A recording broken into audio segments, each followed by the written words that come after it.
समेत देश की कई यूनिवर्सिटीज में देश विरोधी नारों को लेकर सरकार ने सख्ती के संकेत दिए हैं। सरकार देशद्रोह पर कानून में बदलाव ला सकती है। केंद्रीय मंत्री वेंकैया नायडू ने आज तक से कहा कि नए कानून को लेकर गृह मंत्रालय कानून मंत्रालय के संपर्क में है। गौरतलब है कि बीते साल जेएनयू में देश विरोधी नारेबाजी के बाद से ही देशद्रोह कानून चर्चा में है। यूनिवर्सिटीज में आजादी के नारे और राष्ट्रवाद पर विवाद को लेकर प्रतिक्रिया देते हुए वित्त मंत्री अरुण जेटली ने पूरे मामले को राष्ट्रवाद को बुरा बताने की साजिश बताया है। जेटली ने वाराणसी में कहा कि अगर राष्ट्रवाद पर बहस होगी तो हम उसमें हिस्सा लेंगे। यूनिवर्सिटीज कैंपस में नारेबाजी और गुरमेहर मामले पर चल रहे विवाद में राष्ट्रपति प्रणब मुखर्जी की भी प्रतिक्रिया आई है। राष्ट्रपति ने छात्रों की स्वतंत्र सोच की वकालत करते हुए तार्किक बहस को जरूरी बताया है और यूनिवर्सिटी कैंपस में हिंसा पर दुख जताया है। कोच्चि में राजामोनी मेमोरियल लेक्चर के दौरान राष्ट्रपति ने कहा, अभिव्यक्ति की आजादी भारत की पुरानी परंपरा है। जेएनयू कैंपस से कश्मीर की आजादी की मांग वाले पोस्टर हटाए गए। यूनिवर्सिटी प्रशासन ने कश्मीर और फिलिस्तीन को लेकर विवादित पोस्टर हटाने का आदेश दिया था। जेएनयू में डेमोक्रेटिक स्टूडेंट्स यूनियन ने लगाए थे विवादित पोस्टर। डेमोक्रेटिक स्टूडेंट्स यूनियन के पूर्व सदस्य उमर खालिद और अनिर्बान भट्टाचार्य देशद्रोह केस में जमानत पर हैं।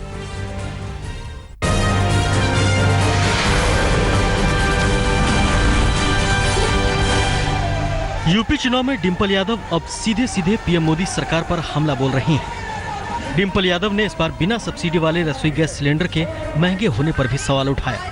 डिंपल यादव ने कहा कि गैस कनेक्शन देने का दावा करने वाले पीएम सिलेंडर के दाम क्यों बढ़ा रहे हैं। कांग्रेस उपाध्यक्ष राहुल गांधी और यूपी के मुख्यमंत्री अखिलेश यादव आज वाराणसी में साझा रोड शो कर सकते हैं। रोड शो की तैयारियों के चलते दोनों पार्टियों के आला नेता वाराणसी पहुंच गए हैं। गौरतलब है कि राहुल अखिलेश फरवरी में वाराणसी में साझा रोड शो करने वाले थे, लेकिन रविदास जयंती पर सुरक्षा कारणों के मद्देनजर रोड शो रद्द किया गया था। चुनाव आयोग ने बहुजन समाज पार्टी से नोटबंदी के बाद जमा पैसे पर जवाब मांगा है। इलाहाबाद हाईकोर्ट के आदेश पर चुनाव आयोग ने मायावती की पार्टी को नोटिस भेजा है। बीएसपी को 15 मार्च तक अपना जवाब देना होगा। उत्तर प्रदेश में कल छठे दौर का मतदान होगा। छठे चरण में मुलायम सिंह यादव की लोकसभा क्षेत्र आजमगढ़ समेत पूर्वांचल के 7 जिलों की 49 विधानसभा सीटों पर वोटिंग होगी।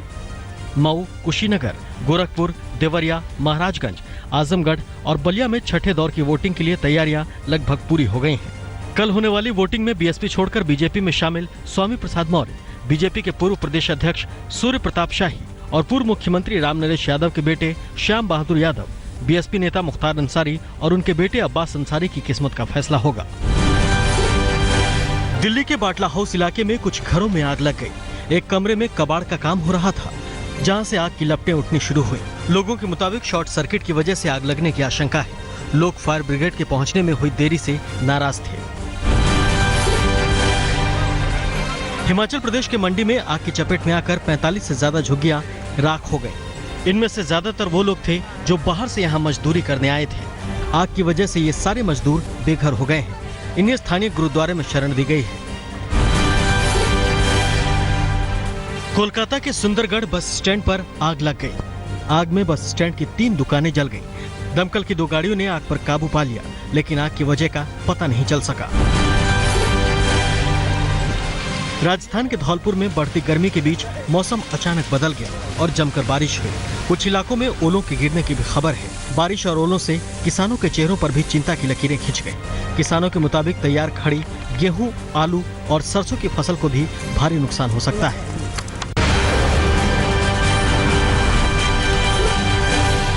केरल में कोझिकोड में आरएसएस दफ्तर के पास बम धमाका हुआ है। नदापुरम के कलाची में गुरुवार को हुए धमाके में बीजेपी के 4 कार्यकर्ता घायल हो गए।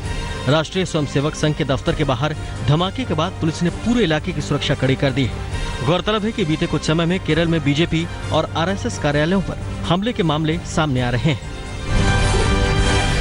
मणिपुर में चुनाव से पहले सेनापति जिले में एनपीएफ उम्मीदवार के घर के बाहर ब्लास्ट हुआ। धमाके में 8 लोगों के घायल होने की खबर है। मणिपुर में कल होने वाले मतदान के मद्देनजर उम्मीदवार के घर के बाहर ब्लास्ट सुरक्षा में बड़ी सेंध है। जींद में चल रहे जाट आरक्षण के धरने पर 65 साल के बुजुर्ग धूप सिंह की दिल का दौरा पड़ने से मौत हो गई। धूप सिंह की मौत के बाद काफी संख्या में महिलाएं और पुरुष धरना स्थल से ट्रैक्टर ट्रॉलियों में भरकर अस्पताल पहुंच गए। धूप सिंह 29 जनवरी से लगातार धरने पर बैठे थे, जिनमें जाट धरने पर ये दूसरी मौत हुई है। लुधियाना में माता पिता ने अपनी 2 नाबालिग बेटियों को नहर में फेंक दिया। इस घटना में एक बच्ची की जान किसी तरह बच गई, जिसने पूरी घटना का खुलासा किया।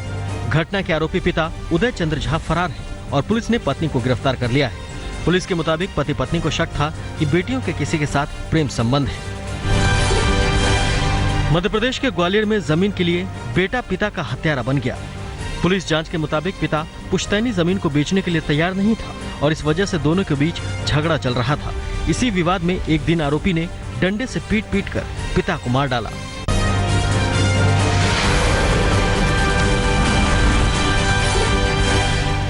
मध्य प्रदेश के होशंगाबाद में अवैध खनन रोकने गई महिला तहसीलदार पर माफिया के गुंडों ने हमला किया। रेत माफिया के गुर्गों ने लाठी और फावड़े से रिंकी सिंह मारे को पीटना शुरू कर दिया। इस घटना में उन्हें बचाने आया ड्राइवर भी जख्मी हो गया है। पुलिस फरार आरोपियों की तलाश कर रही है। यूपी के मेरठ में एटीएम से चूरन वाले नोट निकलने के बाद अब पेन से लिखे नोट मुसीबत का सबब बन गए हैं। ये नोट इंडियन ओवरसीज बैंक के एटीएम से निकला है। परेशान भरत सिंह का कहना है कि दुकान में नोट चल नहीं रहा है और बैंक अधिकारियों का कहना है कि कैसे विश्वास करें कि इन्होंने हमारे ही एटीएम से नोट निकाला है। पठानकोट में अवैध खनन पर रोक लगाने के लिए प्रशासन ने छापेमारी की। इस कार्रवाई के दौरान माफिया से जुड़े लोग 8 जेबीसी मशीनें छोड़कर भाग गए। मशीनों को कब्जे में लेकर रजिस्ट्रेशन नंबर से इनके मालिकों की पहचान की जा रही है। फरीदाबाद में लोग बिजली बिल की गड़बड़ियों से परेशान हैं। फरीदाबाद के नगला एनक्लेव पार्ट 2 में एक शख्स का बिजली बिल 82 लाख रुपए आया है। इनका कहना है कि पिछली बार भी उनका बिल 36 लाख रुपए आया था, जिसे उन्होंने ठीक करवाया था। इनकी शिकायत है कि निगम कार्यालय में कोई भी सुनने को तैयार नहीं है और हर बार शिकायत के फॉर्म के 10 रुपए लिए जाते हैं।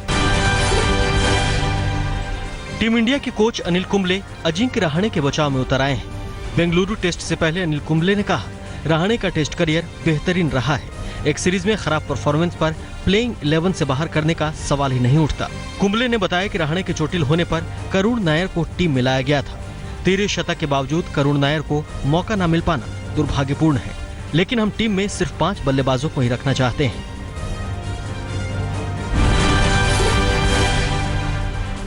बांग्लादेश के क्रिकेटर मुशफिकुर रहीम को विकेट कीपिंग छोड़ने को कहा गया है। दरअसल मुशफिकुर श्रीलंका टेस्ट सीरीज में स्पेशलिस्ट बैट्समैन की भूमिका में नजर आएंगे। लितन दास श्रीलंका के साथ टेस्ट सीरीज में बांग्लादेशी टीम के विकेट कीपर होंगे। टेस्ट सीरीज में लगातार खराब विकेट कीपिंग को लेकर मुशफिकुर रहीम पर सवाल उठ रहे थे। हैदराबाद टेस्ट में रिद्धिमान साहा के विकेट चूकने पर बांग्लादेश को कड़ा नुकसान झेलना पड़ा था। दुबई टेनिस चैंपियनशिप में बड़ा उलटफेर सामने आया है।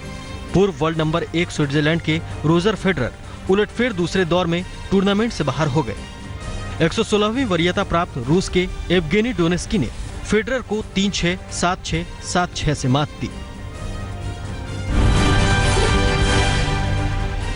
दुबई टेनिस चैंपियनशिप के अन्य मुकाबले में मौजूदा नंबर 1 खिलाड़ी एंडी मरे ने स्पेन के गार्सिया लोपेज को सीधे सेटों में 6-2, 6-0 से मात देते हुए अंतिम 8 में जगह बना ली है। क्वार्टर फाइनल में मरे का मुकाबला जर्मनी के फिलिप कोलश्राइबर से होगा।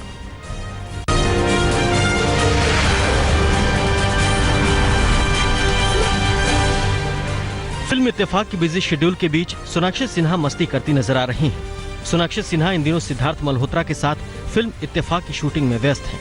सोनाक्षी ने हाल ही में ट्विटर पर एक सेल्फी अपलोड की है, जिसमें वो सिद्धार्थ मल्होत्रा और डायरेक्टर अभय चोपड़ा के साथ नजर आ रही हैं। शाहरुख खान और करण जौहर फिल्म से अभय चोपड़ा डायरेक्शन में डेब्यू कर रहे हैं। ये फिल्म 1969 में आई थ्रिलर फिल्म इत्तेफाक का रीमेक है। अभिनेत्री सोनाक्षी सिन्हा ने हाल ही में एक फोटोशूट कराया, जहां वो बेहद बोल्ड अंदाज में नजर आ रही हैं। सोनाक्षी सिन्हा ने फोटोशूट एले के लिए किया है और इसमें वुमेन एम्पावरमेंट को लेकर कोट्स वाले टी शर्ट पहने नजर आ रही हैं। सोनाक्षी के फोटोशूट की तस्वीरें सोशल मीडिया पर छाई हुई हैं। गुरमेहर कौर पर चल रहे विवाद को लेकर बॉलीवुड से कई तरह की प्रतिक्रियाएं आ रही हैं। जहां एक तरफ अभिनेत्री अनुष्का शर्मा ने मामले से पल्ला झाड़ते हुए कहा है कि वो सार्वजनिक तौर पर कुछ नहीं कहना चाहती, वहीं अभिनेत्री सोनम कपूर ने मामले पर बेबाक राय रखी। सोनम कपूर मानती हैं कि सभी को अपनी बात रखने का मौका मिलना चाहिए। बद्रीनाथ की दुल्हनिया का नया गाना रोक ना सके नैना के रिलीज करने से पहले सोशल मीडिया पर छाया हुआ है। आलिया भट्ट और वरुण धवन ने ट्विटर पर गाने का प्रमोशन शुरू कर दिया है। ये गाना जल्द ही फैंस के लिए रिलीज किया जाएगा।